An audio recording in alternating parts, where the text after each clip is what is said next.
Adesso vi presentiamo la novità di quest'anno, che è il nostro panettone con cioccolato di Modica e limone, e adesso daremo una spolveratina di zucchero a velo.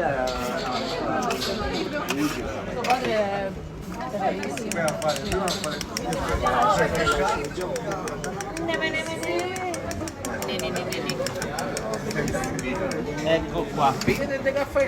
Prego, assaggiate.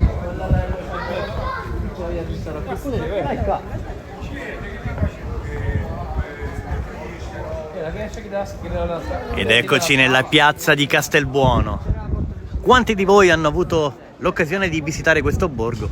Lasciatelo scritto nei commenti cosa ne pensate della Sicilia e dei borghi meravigliosi come quello di Castelbuono, che abbiamo oggi il piacere di visitare e condividere con tutti voi tali bellezze.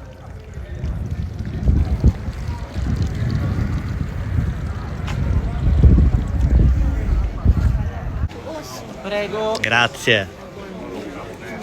Ed i video continuano con dolcezza, circondati da bellezze. È un luogo straordinario. Voi volete assaggiare un po' di manna? Prego.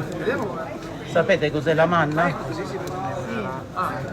Lei l'assaggia, zucchero naturale e una linfa che viene estratta dall'albero del frassino. Vedete, qui c'è qualche immagine. Periodo fra luglio e agosto vengono incisi gli alberi e comincia a secernere questa linfa, è liquida, a contatto con l'aria si solidifica, dopodiché viene messa ad asciugare e diventa uno zucchero naturale che i diabetici possono utilizzare al posto dello zucchero. È un bioregolatore, se utilizzato regolarmente per 15-20 giorni, la mattina prima di fare colazione con un bicchiere d'acqua tiepida, diventa anche un blando lassativo naturale.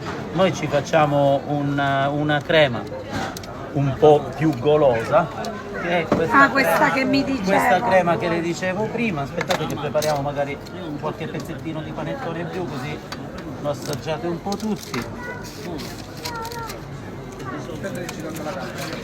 Ecco qua, questa è una base di panettone pandorata, mettiamo un po' di miele e un po' di arancia e lo andiamo ad abbinare a questa nostra cremina.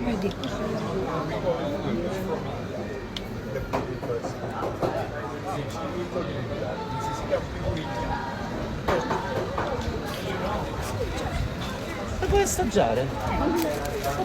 Te la prendi, non pensa. Ecco qua.